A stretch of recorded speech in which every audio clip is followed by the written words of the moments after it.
Bienvenue, c'est l'heure des actus. Cette semaine, la nouvelle association de commerçants de Niederbronn-les-Bains organise les soldes. Un nouveau site est mis en place pour vous prévenir des chasses. Le concours Jardiner pour la biodiversité, les résultats dans ce journal.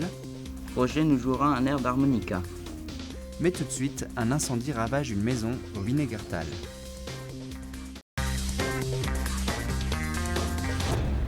L'hiver est une période propice aux feux de cheminée, nous en parlions sur TV3V et malheureusement cela se confirme. Un incendie s'est déclaré à Wienergertal, dans un ancien restaurant, route d'Obersteinbach. En pleine nuit, la famille a juste eu le temps de sortir. Les pompiers ont été appelés peu avant 3 heures. On a été appelé au courant de la nuit pour un embrasement généralisé de toiture, vraisemblablement dû à un feu de cheminée. Donc à l'arrivée des secours, la toiture était complètement embrasée. Donc vers 8 h du matin, nous étions maîtres du feu. Par contre, il nous a encore fallu 2 heures pour procéder au déblai complet et à l'extinction complète du sinistre. Les dégâts sont importants. La famille sera relogée à Neuenhofen. 27 pompiers ont participé à l'opération. Sont intervenus sur le site les centres de secours de Niederbronn, Lembach, Wörth, Haguenau et la section locale de Dambach. Le jeune garçon est scolarisé à Dambach.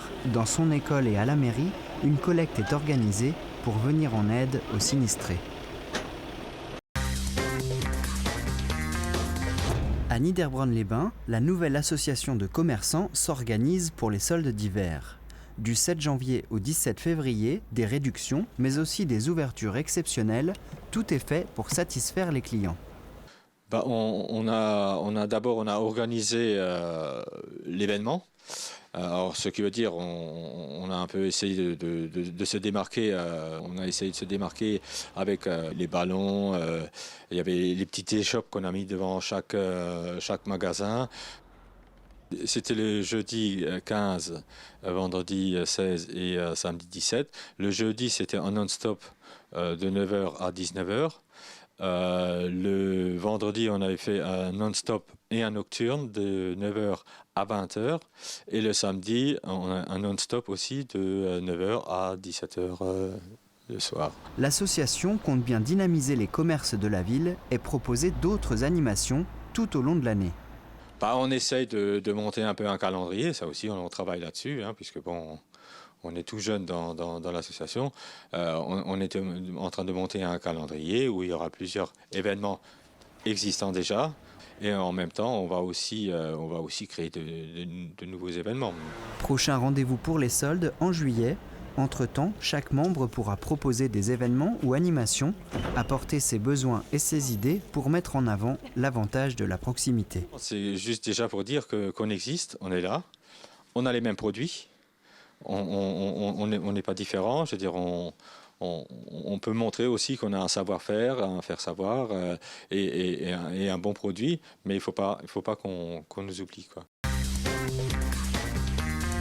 Loin des concours de fleurissement où couleurs vives, exubérance et fleurs exotiques sont mises à l'honneur, le concours Jardinier pour la biodiversité met en valeur les pratiques qui favorisent des milieux accueillants pour la faune et la flore locale.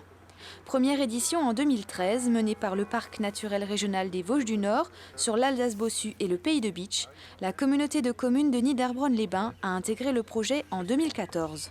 Donc en fait, le titre Jardinier pour la biodiversité, c'est à la fois un concours pour les jardiniers des Vosges du Nord pour favoriser la connaissance de ces jardiniers et pour après pouvoir montrer quels sont les jardins qui favorisent au mieux la biodiversité.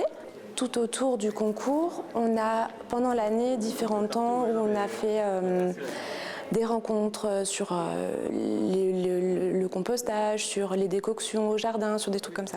De nombreux passionnés se sont inscrits au concours, ont été privilégiés les jardins plutôt naturels, où plantes et arbres locaux sont favorisés, où refuges pour la faune sont maintenus et où la pratique de jardinage sans pesticides est une philosophie.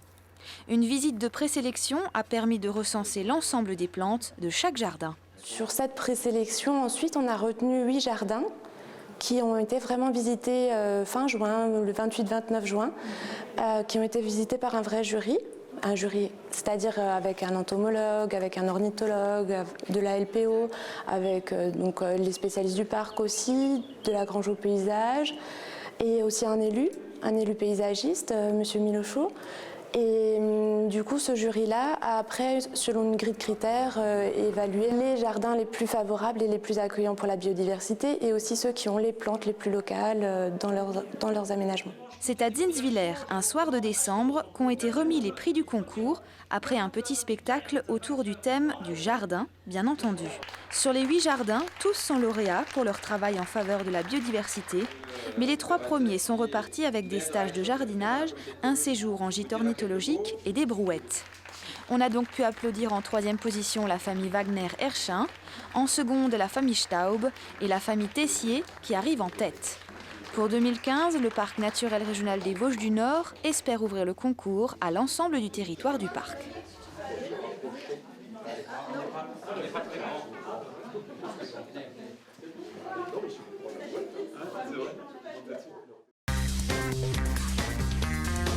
C'est lors d'une balade que Claude Plonca a eu l'idée de créer un site informant de la tenue des battues de chasse. Les informations sont destinées à tous les usagers de la nature, vététistes, joggeurs ou encore promeneurs, pour plus de sécurité. Sur ce site, vigilance-chasse.fr, on retrouve les battues d'Alsace-Moselle, où le droit local oblige les chasseurs à informer les municipalités des battues.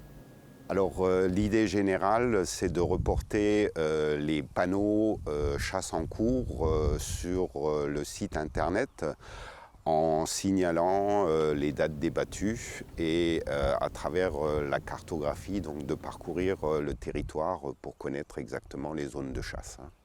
Mais les chasseurs ou les collectivités ne sont pas les seuls à pouvoir contribuer.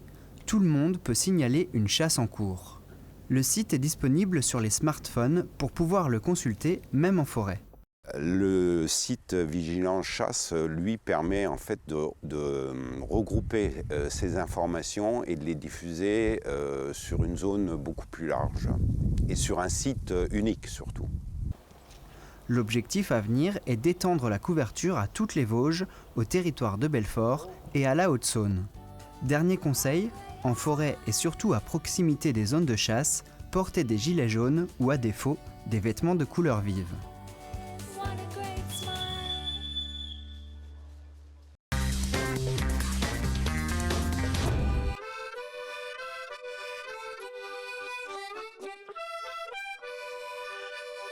C'est au détour de la forêt du Wienekertal que nous faisons la rencontre d'un personnage bien singulier. Passionné d'harmonica, Roger Oswald nous montre ses talents en toute modestie, un talent qui lui vient de son enfance.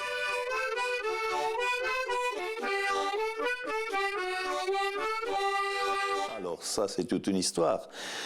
Lorsque j'étais très jeune, j'avais peut-être 9-10 ans, j'étais dans un petit village d'Alsace où j'ai grandi, et puis comme tous les jeunes à l'époque, on se promenait, on traînait un peu partout, on était entre copains, et puis bien sûr on allait aussi visiter ce qu'on appelait à l'époque de l'Or-Ogre.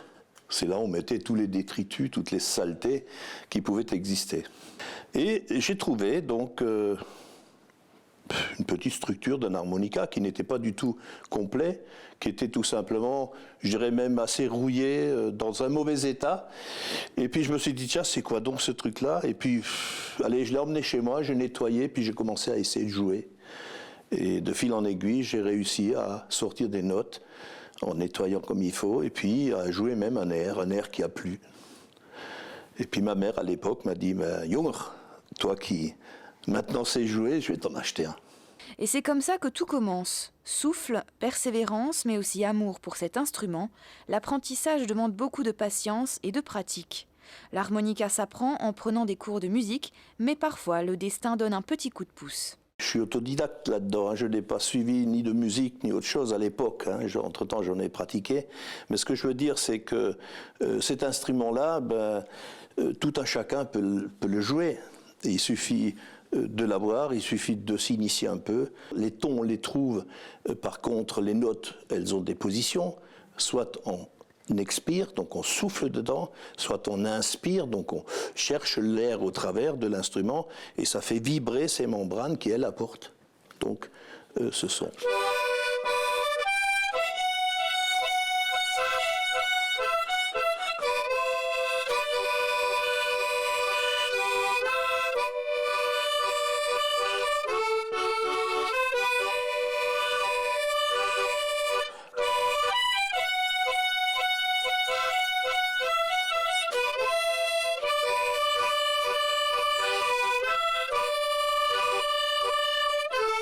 Les années ont passé, Roger n'a jamais abandonné sa passion. Il a su mettre de l'ambiance pendant les soirées en famille, entre amis. Quelques exemplaires se sont succédés pour arriver à l'harmonica qu'il tient aujourd'hui entre ses doigts, comme un trophée qu'il observe encore avec des yeux d'enfant.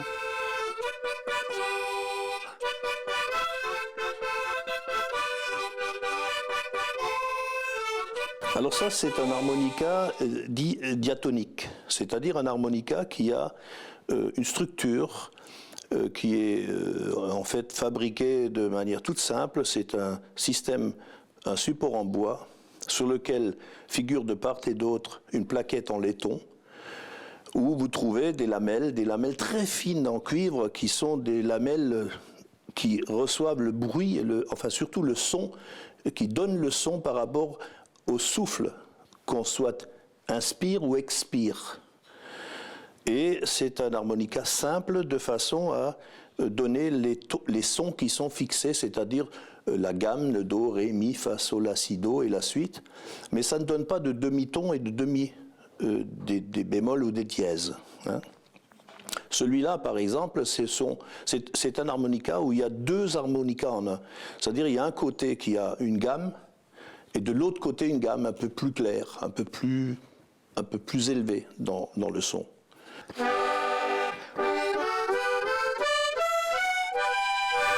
Et l'autre côté. Une fois lancé, Roger ne s'arrête plus. L'instrument se moule à sa bouche. Ils ne font plus qu'un. Un binôme qui traverse les âges depuis de nombreuses années et qui n'est pas prêt de se séparer.